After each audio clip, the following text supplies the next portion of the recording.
Assalamualaikum warahmatullahi wabarakatuh. Perkenalkan, nama saya Muhammad Farid Salfadilah. Di sini saya membuat sebuah video dalam rangka memenuhi tugas akhir mata kuliah Interaksi Manusia dan Komputer. Untuk video yang saya buat di sini saya memiliki beberapa konten, yaitu membahas tentang aplikasi perkantoran, kedua membahas tentang aplikasi multimedia, ketiga tentang aplikasi internet browser, dan keempat jenis-jenis website. Pertama kita bakal masuk ke aplikasi perkantoran. Nah, aplikasi perkantoran itu apa sih? Aplikasi perkantoran itu yang biasanya dibuat biasanya kegunaannya untuk membantu menyelesaikan tugas-tugas perkantoran gitu. Untuk yang paling banyak dikenal di sini ada 3. Ada Microsoft Office, LibreOffice, ada OpenOffice. Nah, untuk yang paling banyak dipakai tuh biasanya Microsoft Office karena dia di bawah naungan Windows. Karena banyak user yang menggunakan Windows gitu. Nah, untuk selanjutnya masuk ke Microsoft Office. Nah, Microsoft Office ini perangkat lunak paket aplikasi perkantoran buatan Microsoft. Jadi dibuat oleh Microsoft Corporation dari perusahaan Microsoft, yaitu yang pemilik dari Windows OS ya. Dan dirancang untuk dijalankan di bawah sistem operasi Microsoft Windows dan Mac OS. Jadi bisa berjalan di Windows maupun Mac OS. Nah, untuk Microsoft Office sendiri dia memiliki beberapa aplikasi yang terkenal, yaitu Excel, Word, dan PowerPoint. Nah, untuk Microsoft Office sendiri dia memiliki kekurangannya masing-masing, kelebihan dan kekurangannya yang membedakannya dari aplikasi lain. Pertama, dari kelebihannya dari segi desain, Office ini lebih mengutamakan kemudahan pengguna. Kedua, efisiensi, yaitu proses pengerjaan yang lebih murah. Contoh pembuatan presentasi akan lebih cepat dan lebih profesional dengan Office 2007. Nah, contohnya yang saya gunakan ini, saya menggunakan PowerPoint. Jujur, PowerPoint ini lebih mudah dibuat untuk kegunaan presentasi sederhana. Ketiga, dari segi kompatibilitas, multi dukungan untuk net, web, yaitu sebuah ekstensi, sebuah format. Nah, format ini tuh mendukung kompatibilitas. Jadi yang membedakannya dengan browser lain, kompatibilitasnya ini lebih bagus. Terus dari segi kekurangan, walaupun Microsoft Office ini memiliki kelebihan, tidak menutup kemungkinan terdapat beberapa kekurangan. Di sini untuk segi resource relatif berat, terutama di mesin yang pas-pasan. Terus tentu saja karena relatif berat, spesifikasinya pun lebih tinggi, yaitu prosesor sebesar 500 MHz, RAM sebesar 256 MB, disarankan 512 MB untuk minimumnya ini. Spesifikasi minimum VGA 64 MB agar pemrosesan gambar lebih cepat. Hard disk yang disediakan minimal 600 MB, disarankan 1 GB. Nah, dari saya sendiri, saya menggunakan Microsoft Office karena desainnya mudah dipahami, sesuai dengan ini. Terus fiturnya juga lengkap. Walaupun kekurangannya juga, Microsoft Office ini dibandingkan dengan OpenOffice dan LibreOffice, Microsoft Office ini berbayar. Jadi ya menyesuaikan kebutuhan. Kalau ada budget bisa pakai Microsoft Office, kalau pengen hemat bisa pakai OpenOffice atau LibreOffice. Jadi kekurangannya dari segi resource tuh dia berbayar. Terus selanjutnya di sini ada ada aplikasi Office kedua yaitu LibreOffice. Nah, LibreOffice ini berbeda dengan Microsoft, dia di bawah naungan Document Foundation. Adalah sebuah paket aplikasi perkantoran sumber terbuka dan bebas yang dikembangkan oleh The Document Foundation. Nah, ini merupakan aplikasi yang open source. Salah satu aplikasi perkantoran yang open source yang paling banyak dikenal. Open source itu berarti aplikasinya tuh kodenya bisa diakses, dapat dimodifikasi, terus dari segi resource dia tuh aplikasinya gratis.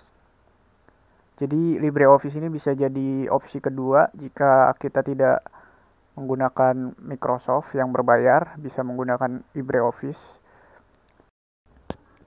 Ya, lanjut di sini LibreOffice. Dia juga punya kelebihan kekurangan. Kelebihannya pertama, desain yang lebih mengutamakan kemudahan pengguna. Jadi LibreOffice ini sama seperti Microsoft Office juga sama-sama mengutamakan kemudahan pengguna.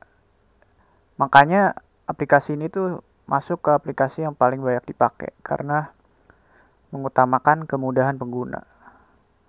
Ya, khususlah sama fungsinya yaitu sama-sama alat untuk membantu pekerjaan kantor kan. Kalau nggak mudah ya pasti jarang dilirik orang. Makanya tiap aplikasi Office ini yang paling banyak dipakai adalah yang desainnya mengutamakan kemudahan pengguna. Terus resource dari LibreOffice merupakan aplikasi Office yang gratis dan bebas Anda gunakan maupun Anda sebarkan. Jadi kan aplikasi open source, terus lisensinya bebas. Lisensi dari Document Foundation ini bisa untuk aplikasi sendiri open source, jadi bisa disebarkan, dimodifikasi atau gimana untuk kebutuhan belajar atau sebagainya bisa digunakan. Terus di sini kompatibilitas disupport oleh berbagai komunitas khususnya pecinta open source. Nah, makanya untuk LibreOffice sendiri itu untuk pecinta open source ini banyak dipakai sih. Karena aplikasinya tuh bisa untuk para coder bisa dimodifikasi atau disesuaikan dengan kegunaan. Nah, lanjut ke kekurangan. Di sini ada resource-nya di poin resource. Bagi Anda yang sudah terbiasa menggunakan Microsoft Office, terdapat letak tombol dan fungsi yang berbeda dengan Microsoft Office. Jadi LibreOffice ini berbeda letak tombolnya sama Microsoft Office. Walaupun agak mirip, tapi tentu saja ada perbedaan. Nah, terus di sini terkadang dalam membuka file yang berformat Microsoft Office, walaupun sama-sama formatnya doc, sama-sama PPT, tapi kalau dibuka di LibreOffice, kadang tata letaknya tuh nggak sesuai sama data yang sebelumnya. Penataan paragraf, tabel, dan sebagainya menjadi sedikit tidak beraturan. Ya karena dari engine-nya kan beda ya. Kalau mau dari Microsoft Office, dia kalau ke LibreOffice tuh ada kayak konversinya gitu. Jadi nggak bisa langsung dari satu aplikasi ke satu aplikasi selanjutnya sama gitu. Lanjut untuk Office app ketiga ini ada OpenOffice. OpenOffice ini dahulu OpenOffice.org adalah sebuah paket aplikasi perkantoran berkode sumber terbuka open source juga seperti LibreOffice yang dapat diperoleh secara gratis. Nah, untuk OpenOffice ini dia di bawah naungan lisensi Apache. Kalau tadi LibreOffice itu dari file lisensi dari Document Foundation, kalau OpenOffice ini di bawah lisensi Apache. Ada kisah unik nih di balik OpenOffice sama LibreOffice. Jadi fakta uniknya OpenOffice sama LibreOffice ini dulu merupakan satu kesatuan aplikasi. Lalu terpecahlah menjadi OpenOffice dan LibreOffice. Jadi dulu tuh mereka bersama, terus kebagi dua untuk aplikasi yang berdiri sendiri. LibreOffice berdiri sendiri, OpenOffice berdiri sendiri, jadi terbagi menjadi dua. Untuk kelebihannya, user interface dari OpenOffice ini lebih konsisten dari segi desain, terus dari segi fleksibilitas sangat customizable. Ya wajar ya karena aplikasi open source. Jadi bisa di customize banget. Ini bisa kodenya bisa dimodifikasi. Terus dari segi kompatibilitas ini berjalan pada banyak platform. Kekurangannya rakus dengan daya komputer, terus resource di sini Open Office tidak mampu membuka file di Office Word dengan baik. Sama seperti LibreOffice ya, karena ada perbedaan mungkin akan berefek ke hasil file. Jadi di-convert. Terus lanjut di sini saya bakal membahas yang tadinya Office App tuh yang aplikasi perkantoran, di sini saya bakal membahas Multimedia App. Multimedia App ini tentu saja kegunaannya adalah menjalankan sebuah media mulai dari audio, video di dalam aplikasi multimedia. Di sini contohnya ada Winamp, ada Windows Media Player, ada VLC Media Player. Di sini sudah terlihat bahwa di sini Windows Media Player merupakan menggunakan lisensi Microsoft karena Windows ya. Tapi kita lihat detailnya. Untuk Winamp adalah suatu pemutar media buatan Nullsoft yang sekarang merupakan suatu cabang Time Warner. Winamp merupakan perangkat lunak freeware atau shareware yang dapat memainkan berbagai kodek dan tipe audio dan juga dapat dikustomisasi. Winamp pertama kali diluncurkan oleh Justin Frankel pada tahun 1996 di bawah lisensi Nullsoft. Ya, di sini untuk Winamp dia kelebihannya untuk dari segi resource spesifikasinya lebih ringan. Jujur saya sendiri menggunakan Winamp ini bisa untuk mendengarkan audio sambil menjalankan aplikasi lain. Artinya saya menggunakan Winamp ini di background dan tidak memakan banyak memori gitu. Jadi dari segi resource ini lebih ramah untuk Winamp. Terus dari fleksibilitas, fitur aliran musik dan video ke PC lain menjalankan perangkat yang kompatibel di sekitar rumah dengan remote media streaming. Jadi bisa menggunakan remote media untuk Winamp ini. Terus dari segi desain, tampilan minimalis dan customizable. Winamp ini bisa dari segi demnya ini bisa di customize, diedit, banyak demnya. Terus tampilan juga minimalis, betul. Tampilannya tuh gampang, baru pertama kali lihat pasti nggak terlalu bingung sama tata letak tombol dan fitur-fiturnya. Nah, untuk kekurangan sendiri, fitur videonya kurang lengkap karena kalau dibandingkan dengan aplikasi multimedia lain ini, memang Winamp ini menurut saya itu lebih terfokus kepada sebagai aplikasi multimedia pemutar video dibandingkan pemutar audio dibandingkan pemutar video. Jadi lebih cocok di audio. Untuk multimedia selanjutnya adalah Windows Media Player. Ini bawaan Windows ya. Sudah pasti lisensinya di bawah Microsoft Corporation. Windows Media Player adalah perangkat lunak pemutar musik, video, dan gambar buatan Microsoft. Windows Media Player merupakan bagian dari platform Windows Media yang dikembangkan oleh Microsoft. Nah, makanya kenapa dinamain Windows Media Player? Karena dia sebagai pemutar musik, video, dan gambar. Lengkap banget ya. Kalau tadi Winamp cuman cukup video sama audio aja paling sering dipakai. Kalau gambar jarang. Terus dari segi kelebihan di sini Windows Media Player nih fleksibilitas menjalankan perangkat yang kompatibel di sekitar rumah dengan remote media streaming. Terus dari compatibility mendukung untuk audio populer dan video termasuk format 3GP, AAC, AVCHD, MPEG-4, WMV, dan WMA. Terus kekurangannya Windows Media Player ini usage memorinya lumayan besar. Kalau Windows Media Player ini menurut saya lebih ke pemutar video ya. tapi tidak menutup kemungkinan untuk memutar audio. Terus VLC nih, VLC Media Player nih di bawah ketiga ada VLC Media Player di bawah naungan Videolan, merupakan perangkat lunak memutar beragam berkas multimedia baik video maupun audio dalam berbagai format seperti MPEG, DVX, OGG dan lain-lain. VLC Media Player juga dapat digunakan untuk memutar DVD, VCD maupun CD. Nah, kalau VLC sendiri ini favorit saya dalam memutar video. Untuk kelebihannya dari segi desain tampilan minimalis. Ya, untuk aplikasi pemutar video ini VLC Media Player ini lebih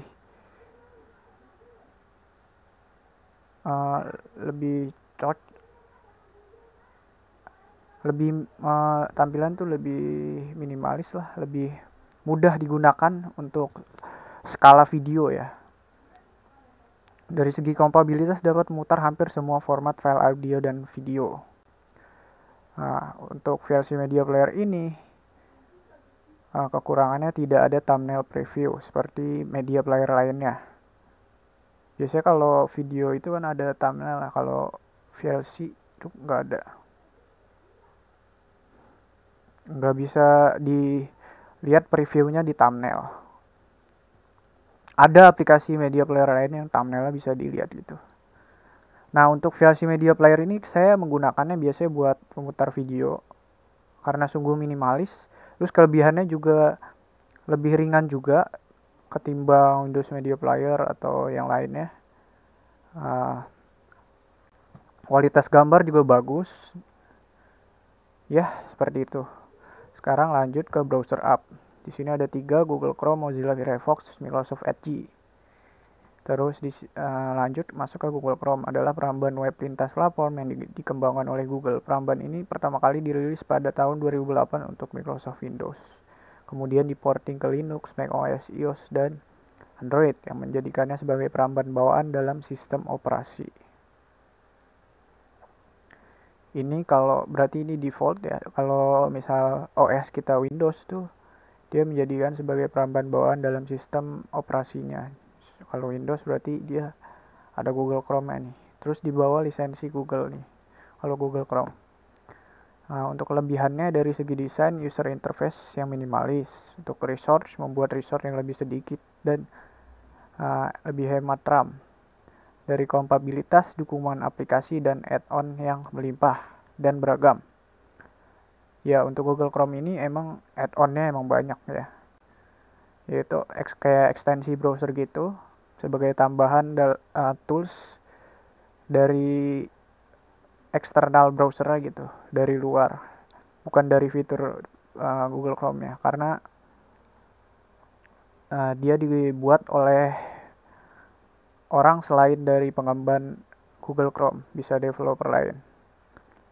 Terus dari kekurangannya ini bugs, ada beberapa bugs yang bisa mengganggu pengalaman surfing internet. Untuk penggunaan Google Chrome ini saya pernah memakai karena dia kelebihannya tuh karena kalau dari opini saya kelebihannya tuh karena dia terintegrasi dengan Google ya. Jadi lebih mudah lah menggunakannya kalau kita pakai user Google gitu. Terus ini ada multimedia app peramban ketiga, yaitu Mozilla adalah peramban web lintas platform bebas dan sumber terbuka yang dikembangkan oleh Yayasan Mozilla dan ratusan sukarelawan. Jadi Mozilla ini dibuat oleh Mozilla developer Mozilla, terus dibantu oleh sukarelawan para coder di luar instansi Mozilla gitu. Di bawah lisensi Mozilla Corporation. Untuk kelebihannya dari segi security memiliki keamanan yang lebih baik dibandingkan browser yang lain. Terus dari segi minimalis ini di desain, aplikasi ini dilengkapi dengan tampilan yang lebih ringkas dan area toolbar yang juga lebih ringkas. Compatibility, dukungan aplikasi dan add-on yang melimpah dan beragam seperti Google Chrome sama. Terus kekurangan ketika Anda hendak menjalankan pertama kali, Mozilla Firefox membutuhkan waktu yang lebih lama dibandingkan aplikasi yang lain. Nah, Terus lanjut ke multimedia app ini, Microsoft Edge dirancang untuk menjadi peramban web yang ringan dengan mesin tata letak yang dibangun di sekitar standar web, menghapus dukungan untuk teknologi warisan seperti ActiveX, mendukung ekstensi dan integrasi dengan layanan Microsoft lainnya. Nah, Microsoft Edge ini dia baru rilis sekarang-sekarang. Ini merupakan browser next generation lah dari Internet Explorer ya, yang merupakan sama-sama di bawah naungan Microsoft Corporation. Microsoft Edge ini lebih mendukung kebanyakan sistem yang ada di Windows ketimbang browser-browser lain, karena ini di bawah naungan Microsoft. Dia banyak aplikasi Microsoft yang terintegrasi dengan browser ini. Untuk kelebihannya, dia super supported, tentu saja yang tadi saya telah katakan, terintegrasi dengan layanan atau software Microsoft. Terus fitur isi reading tool, pertama buah-buah aplikasi atau alat yang dapat memudahkan Anda membaca secara online. Compatibility mendukung net web atau kompatibilitas lebih bagus. Terus kekurangan dari Edge adalah tidak memiliki fitur seperti Chrome dan Firefox yang dapat menambahkan ratusan ekstensi atau add-on pada browsernya. Mungkin di versi sekarang masih belum ada, mungkin kedepannya baru ada. Jadi Microsoft Edge ini bisa jadi opsi juga selain dari Mozilla dan Google Chrome. Terus ini saya bakal membahas tentang jenis-jenis website. Jadi website itu berdasarkan sifat, ada website statis sama website dinamis. Kalau website statis dapat didefinisikan sebagai website yang kontennya konstan dan tidak berubah. Setiap halaman dibuat dengan kode HTML dan menunjukkan informasi yang sama kepada setiap pengunjung. Hanya webmaster atau developer yang bisa melakukan update pada konten web statis. Web statis ini biasanya kayak web yang cuman gambar, tapi terus dashboard-dashboardnya itu nggak ada animasinya, cuman klik-klik doang. Nah, terus ini ada website dinamis. Website dinamis adalah website yang kontennya selalu diupdate secara berkala. Kebanyakan website seperti ini bersifat dinamis karena lebih mudah dikelola dibandingkan website statis. Website dinamis menampilkan kontennya dari database yang biasanya hanya bisa diakses oleh webmaster atau developer. Hampir sama kalau dari segi pengelolaan, bisa dari webmaster sama developer juga, tapi kalau dari segi tampilan, dari segi cara kerja, ini memiliki cara kerja yang berbeda. Kalau statis tuh biasanya objeknya tuh lebih statis, diam. Kalau website dinamis nih, dia biasanya banyak animasi atau objek itu dapat bergerak. Dari segi sifat sampai situ saja. Terus dari segi platform, di sini terus website dibagi menjadi CMS, website builder. CMS sendiri yaitu metode pertama adalah cara paling populer, itu menggunakan content management system. Adalah perangkat lunak atau sistem yang digunakan untuk mengatur konten digital. Contohnya kayak Blogger, WordPress gitu-gitu. Jadi website itu udah di bawah naungan sebuah instansi. Jadi kita tuh tinggal membuat kontennya saja.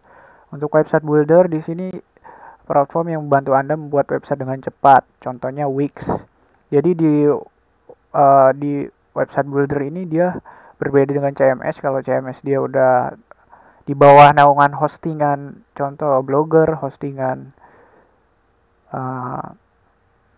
WordPress. Kalau website builder ini kita bisa bikin struktur sendiri. Domainnya khusus, bisa dibikin khusus.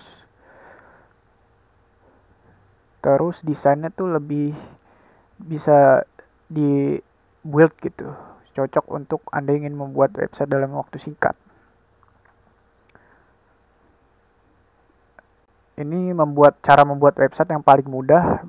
Misal bukan orang awam IT pun bisa membuat website dengan website builder, karena fiturnya tuh kayak cuman gak ada ngodingnya, cuman kayak objek dipencet-pencet, dipindahin, diedit gitu doang. Terus ini selanjutnya ada HTML dan CSS. Metode membuat website terakhir ini memerlukan pengetahuan tentang coding dan pemrograman, tentunya HTML dan CSS. HTML tuh strukturnya, kalau mau buat tampilannya dia pakai CSS, tampilan warna dan dashboard dan sebagainya. Terus ini contohnya CMS, WordPress, Blogger, Shopify, dan lain-lain. Terus website builder ini Wix. Jadi di sini objeknya tuh tinggal di drag aja, tinggal dimasukin. Orang awam pun dapat menggunakannya. Website builder dan CMS juga. Bahkan orang yang bukan IT pun dapat menggunakan CMS ini sebagai website keperluan bisnis atau individual atau dan sebagainya. Terus website berdasarkan fungsi ini ada blog atau website pribadi. Sejak awal tahun 2000-an, blog menjadi tren baru sebagai jurnal pribadi yang bisa dikelola dan diakses secara online. Jika Anda ingin menuliskan pengalaman pribadi, opini, atau kisah perjalanan, Anda bisa menuliskannya melalui blog. Nah, blog ini masuk ke CMS ya. Terus e-commerce. Kalau yang tadi blog itu biasanya untuk website pribadi, kalau e-commerce ini dia bersifat untuk kebutuhan bisnis. Bisnis online yang advertisement-nya menggunakan website atau cara interaksi sosial menggunakan website. Terus ini website perusahaan. Kalau yang e-commerce itu biasanya skala organisasi kecil. Kalau website perusahaan ini tentu saja untuk skala perusahaan. Bedanya di situ. Anda juga perlu memiliki website pribadi agar calon konsumen bisa menemukan informasi resmi tentang perusahaan Anda dari website resmi. Terus ada media sharing. Jenis website ini berguna untuk berbagi media baik gambar, file musik hingga video. Contohnya kayak YouTube, SoundCloud, dan sebagainya. Jadi berdasarkan fungsinya ini tentu saja berbeda ya. Kalau website sharing buat sharing media. Kalau website perusahaan ini buat mempromosikan perusahaan. E-commerce ini mempromosikan sebuah organisasi kecil untuk keperluan yang berbeda. Ada yang dari bisnis, ada yang e-commerce ini emang buat bisnis. Terus website pribadi ini biasanya opini dan kisah perjalanan. Jadi berdasarkan fungsi memang berbeda. Ya, sampai situ saja penjelasan dari saya. Jika ada salah-salah kata mohon dimaafkan. Kalau ada revisi bisa di kolom komentar. Terima kasih telah menonton. Wassalamualaikum warahmatullahi wabarakatuh.